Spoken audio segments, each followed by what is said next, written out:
Bueno, regresamos a esta mesa del debate sobre el debate. Ya se encuentra con nosotros Gerardo Esquivel. Gerardo, muy buenas noches. ¿Qué tal? Buenas noches. Nos acompaña Vanessa Rubio de la campaña de José Antonio Meade. Desde luego, Gerardo viene representando a la campaña de López Obrador. Y se encuentra con nosotros Denise Dresser. Denise, ¿cómo estás? Les recuerdo que invitamos a un representante de la campaña del Frente, pero, como le digo, se les hizo bolas el engrudo y no pudieron estar con nosotros hoy, pero sí los invitamos. Voy contigo, Gerardo, porque el primer segmento de esta mesa estuvo centrado sobre todo en el tema de la política económica y del presupuesto. Esta idea de que López Obrador, si gana, van a encontrar 500,000 millones de pesos en el presupuesto, me parece que son cuentas muy alegres, Gerardo. Y ayer las reiteró tu candidato. Sí, pero no creo que son cuentas alegres. Es decir, mira, si vemos las cifras, por ejemplo, lo que se aprobó en el presupuesto 2017 y lo que se ejerció y cómo se ejerció, veremos que en los últimos años, por ejemplo, incluso en general yo diría esto, aproximadamente 2% del PIB es lo que ha usado discrecionalmente Hacienda año tras año. ¿Cuánto es un punto 2% del PIB son alrededor de 450,000 millones de pesos, más o menos. Okay. Y el ejemplo más claro es lo que pasó el año pasado. El año pasado el presupuesto, el Congreso aprobó un presupuesto para el ramo 23, que como se sabe es el ramo de los moches, es el ramo que está sujeto a menor supervisión, el más discrecional, el más opaco de todos los ramos. El Congreso aprobó un monto alrededor de 100,000 millones de pesos. Sí. El monto ejercido el año pasado, que tiene que ver con una decisión estrictamente política del Ejecutivo y del secretario de Hacienda, se le otorgaron más de 300,000 millones de pesos. Eso te da una idea de que hay más de 200,000 millones de pesos que se gastaron ahí que no tenían que haberse ejercido. Discrecionalmente. Por ejemplo, discrecionalmente. A eso le sumamos, ¿Se va a los estados? Eso va a los estados y eso es normalmente la fuente de todos estos escándalos de corrupción han estado asociados a usos de este ramo. Ese es un ejemplo nada más, pero hay muchos otros. El gasto que se ejerce en publicidad gubernamental, el gasto en muchos programas sociales que son ineficientes, improductivos, en algunos casos regresivos, en el sentido de que van no a la gente que más lo necesita, sino a los segmentos en la parte alta de la distribución del ingreso. Todos esos programas sociales y productivos, nosotros estamos pensando en eliminarlos. Y eso nos va a dar un monto de recursos, y a eso se refiere López Obrador cuando habla de la corrupción también. Es decir, porque también ahí está parte de recursos que no sabemos a dónde van. Hay muchos programas, por ejemplo, en Zagarpa, que no tienen una lista de beneficiarios, no sabemos a dónde van. Muchos programas en la Secretaría de Economía que van a fondo perdido, por ejemplo. ¿Y si suman medio billón de pesos? Eso suma incluso más. ¿Más de medio billón? Sí, de hecho. Hoy justamente entiendo que hay un ejercicio sobre los montos, que es un medio de comunicación que está publicando estas cifras, como es mucho más que eso inclusive. Sí. Entonces hay un margen importante en el presupuesto, se ha hecho creer que es irreductible, que no hay margen para el ajuste, y justo las cifras lo que demuestran es que hay un margen bastante... A ver, Vanessa, entonces sí hay 500,000 millones de pesos, de acuerdo a la campaña de López Obrador. Anoche López Obrador clarito dijo, hay entre 500,000, 600,000 millones, así lo dijo y está grabado, 600,000. Ya de los 500,000, 600,000, ya aquí Gerardo pasó a decir que muchos son del ramo 23, que habían alrededor de 200,000. Entonces ya de 600 y 500 ya bajamos a 200,000. No, en un lo rubro. que está diciendo es que se utilizan de manera discrecional. Queremos más controles, queremos más transparencia. Hay que auditarlos, hay que tener más controles y más transparencia. Sí. Nadie está peleado con eso. Pero de eso a concluir que tenemos 600,000 disponibles por actos de corrupción, yo creo que es muy diferente. ¿Tú crees que no existe ese dinero? Habla de publicidad, habla de programas sociales. A ver, ¿podemos gastar mejor? Sin duda, se puede gastar mejor. Sí. Y en los programas sociales, y lo platiqué yo muchas veces con Gerardo, yo creo que se puede gastar mucho mejor. ¿Sabes cómo? Teniendo un padrón único de beneficiarios, que es increíble. Hace 3 años no teníamos. Un padrón único de beneficiarios. No teníamos de Sedesol, no teníamos del gobierno federal, y ahora ya lo tenemos, y participan 23 de las 32 entidades federativas.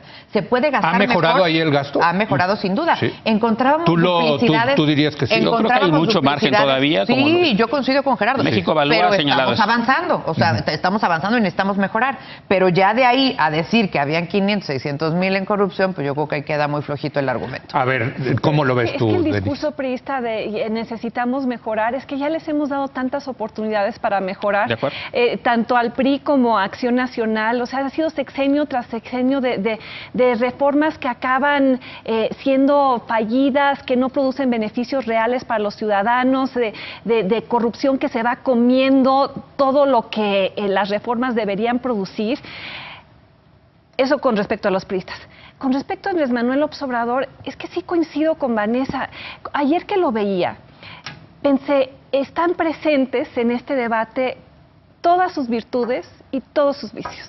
O sea, la virtud de denunciar la corrupción, de criticar al sistema, de conectar con los enojados, y también presente sus defectos, su profunda incapacidad para hablar con especificidad y seriedad de temas de política pública. Creo que en realidad no le interesan, no le importan, y qué bueno que vaya a haber asesores como tú a su lado, Gerardo, porque vamos a tener un presidente que en términos de entender cómo funciona una economía en un entorno global y cómo funciona la administración pública, creo que está cargando con serios déficits.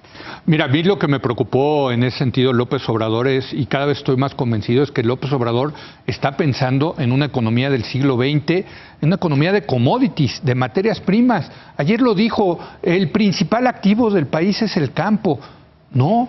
Perdón, pero ya, ¿cuál es la participación del producto del PIB del sector primario agropecuario? ¿Cuánto será? Pues ese debe ser 5% de la población, debe ser 4% del PIB. 4% del PIB, y él está pensando en que ese es el gran futuro de México, es el campo. Perdón, Gerardo, ya ni siquiera la industria, ya vamos a una economía de servicio. Pero no lo dijo exactamente así, eso también hay que aclararlo, porque a lo que se refería es a que en el campo efectivamente hay un problema serio de producción y que hay mucha gente ahí que depende, y además hay mucha gente en situación de pobreza y pobreza extrema. Exitosísimo el campo mexicano. No, discúlpame. No podemos decir que ha sido exitosísimo. Comercial superavitaria. Hay grandes avances. Desde luego. Bueno, claro que hay rezagos en partes de regiones del país, perdón. No, pero a ver, Leo, el campo es muy heterogéneo. Sí, el campo en México es muy heterogéneo. Sí. Y así como hay sectores en el país que han sido muy exitosos, que exportan y que tienen acceso a irrigación, a fertilizantes, etcétera, junto con eso hay una enorme cantidad de pequeños productores que viven en condiciones de subsistencia. Bueno, basta ver las cifras de pobreza alimentaria en el sector rural. 100% de acuerdo. Entonces, hay 40% pero el país, de pobreza el futuro del país es el campo. Pero no dijo eso. No, a ver, es que de nuevo no dijo eso. Pero sí es cierto que ahí hay un tema que debemos atender y que debe preocuparnos, y que las políticas que se han implementado en ese sector no han funcionado.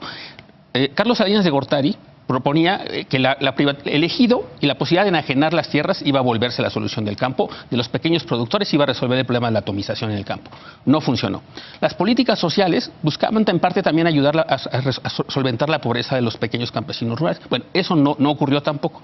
Necesitamos un enfoque diferente, y a lo que se refería es a estos programas que tenemos propuestos que van a ayudar y atender a los pequeños productores rurales, y que mejorar la productividad, mejorar la autosuficiencia alimentaria. No, a ver, de nuevo, ningún país de la FAO la tiene. No, a ver, hay varios países de la FAO que lo tienen. No, y producción completa alimentaria local no la tiene. Definido como la producción de los principales alimentos que consumen internamente. Así, hay varios países, hay indicadores de seguridad alimentaria de la FAO que así lo demuestran. ¿Quién va a pagar el subsidio de la autosuficiencia alimentaria? A ver, de nuevo. No, ¿quién va a pagar el subsidio de la autosuficiencia, de los precios de garantía? Para producir café con leche y celulares, pues produces café con leche y celulares, e importas lo que no eres eficiente para el tema no es de los subsidios. Nadie está, cuando se habla de los precios de garantía, no estamos hablando de subsidios, estamos hablando, y ya se explicó en distintos espacios, que es un tema que lo que trata de resolver es un problema real al que se enfrentan los pequeños productores, que es en el proceso de comercialización. Tienen un problema porque el gran beneficiario de la comercialización es el intermediario. Hay una brecha gigantesca, Zagarpa lo ha documentado, hasta 7 veces. Eso es lo que hacía el CONASUPO. Pero con los grandes productores. Acabó siendo un clientelismo espantoso, político. A ver, es que es muy distinto cuando se hacía con CONASUPO, que era para todos los productores, pequeños, medianos y grandes, donde los grandes beneficiarios que capturaban el subsidio eran los grandes productores, a esto que está específicamente diseñado para los pequeños productores, porque hay pequeños productores que, a ver, no tienen ni siquiera forma de sacar sus productos. Pero mi punto es, y con eso me callo para dejarles a ustedes, ahí te lo paso a ti. Mi punto es, ¿por qué estamos pasando tanto tiempo hablando del sector agropecuario que representa 4% del PIB? Porque hay, Dios mío, en el siglo XXI hay una enorme cantidad de pobreza. Es otra cosa. Hay una enorme cantidad de pobreza en el campo. Sí, no hay que descuidar. A ver, Denise. Yo sí entiendo por qué esto le preocupa al López Obrador. Y nos debería preocupar a la población. Venimos arrastrando 52 millones de pobres, muchos de ellos, en el campo. Muchos de ellos en el campo. O sea, 30% en el campo, 70% en las urbes. Ya cambió la proporción. También. Ya cambió la proporción. Pero a ver, qué bueno que esta elección haya virado la atención hacia los ignorados, los desposeídos, los que están fuera de los éxitos de un modelo exportador, abierto al mundo, etcétera.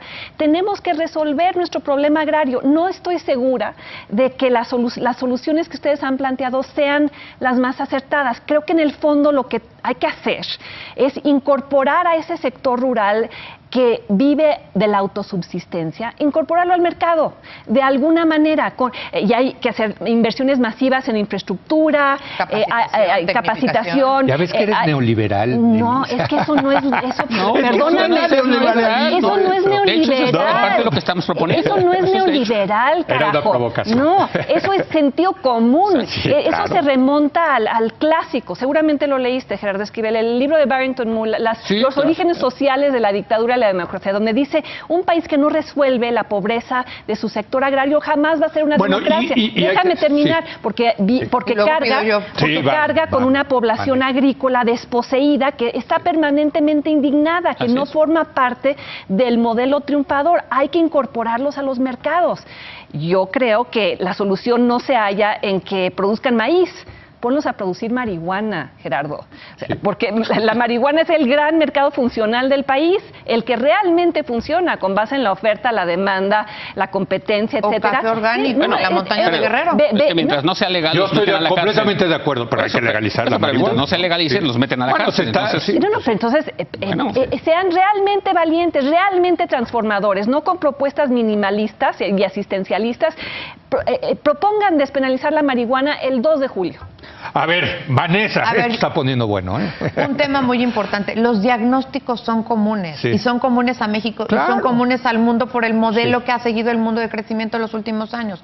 Te sientas en el G20, te sientas en el Fondo Monetario, en el Banco Mundial, en el BID, lo que te dicen es la globalización lo que ha generado es mucha disparidad. Es correcto. En muchos casos han habido políticas efectivas sociales que han contenido pobreza, que han graduado a pobres extremos, a pobreza moderada o de pobreza moderada a media baja, pero al final del día algo le hace falta a este modelo y eso lo dice todo el mundo.